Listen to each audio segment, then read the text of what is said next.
a vezme si nůž. Co mi ty děláš, ty tašce hajzla? Otevře nutelu. Ty máš zavřenou blok. Dá si ji na nůž. A počkej, ty zatím ještě ne. A namažeš si to na půlku.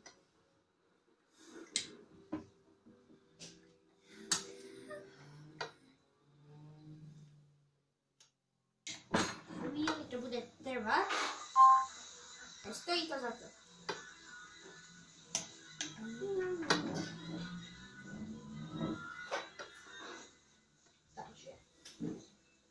Takže se ji rozotřete na půl kolem. A pak to začnete motat od toho, kde to bylo, tu nutelu.